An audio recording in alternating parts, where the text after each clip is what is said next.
30% মানুষ রয়েছে যারা আওয়ামী লীগের সমর্থক ছিল। তো সেই জায়গা থেকে একটা দেশের আমরা আমাদের জায়গা থেকে একটা জিনিস মনে করি 25 to 30% যে মানুষ,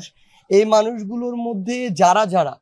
বিগত 16 বছর নয়, বিগত 53 বছরে এই বাংলাদেশ সৃষ্টির পরে যে কোনো ধরনের অন্যায়, অপকর্ম, ক্ষমতার অপব্যবহার, খুন, অবৈধ নির্বাচনকে সফল করা, হত্যা থেকে শুরু করে গুম,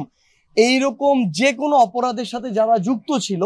তাদের প্রত্যেকেরই তদন্ত সাপেক্ষে বিচার হওয়া উচিত এবং এই বিচারের সর্বোচ্চ শাস্তিটা বাস্তবায়ন হওয়া উচিত। এবং তাদের আসলে বাংলাদেশে আমরা মনে করি আমাদের জায়গা থেকে রাজনীতি করার কোনো অধিকার থাকতে পারে না, কারণ তাদের এই অপকর্মগুলোই 16 বছরে খুনি হাসিনাকে স্বৈরাচারী হাসিনা বানিয়েছে, ফ্যাসিস্ট হাসিনা বানিয়েছে, যার কারণে বাংলাদেশে এত বড় একটি হত্যাকাণ্ড খুনি হাসিনা করতে পেরেছে। এবং সবচেয়ে গুরুত্বপূর্ণ বিষয় হচ্ছে খুনি হাসিনা কিন্তু এই আওয়ামী লীগ, ছাত্রলীগ, যুবলীগ নামক প্ল্যাটফর্মগুলোকে ব্যবহার করেই এই হত্যাকাণ্ডটি করেছে। তাই আমরা আমাদের জায়গা থেকে মনে করি যে খুনি হাসিনা এবং এই যে প্ল্যাটফর্ম আওয়ামী লীগ, যুবলীগ, ছাত্রলীগ, এই প্ল্যাটফর্মগুলোর বাংলাদেশে রাজনীতি করার কোনো অধিকার নেই।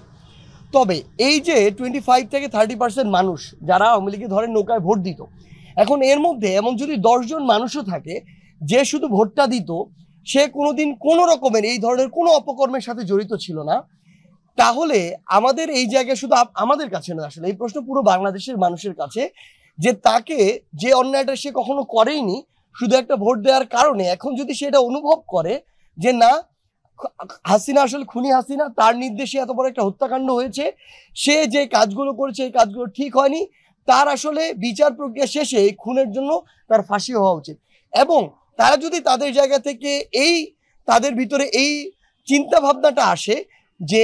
আসলে আওয়ামী লীগ এতদিন যা করে এসেছে এটা বাংলাদেশের রাজনীতি ছিল না, এটা ছিল ক্ষমতা পিপাসু রাজনীতি এবং রক্তের রাজনীতি, সেখান থেকে বের হয়ে এসে তারা যদি নিজেদেরকে সংশোধন করতে চায় এবং নতুন বাংলাদেশ নিয়ে যারা কাজ করুক, সেটা যে কোনো রাজনৈতিক দল হতে পারে,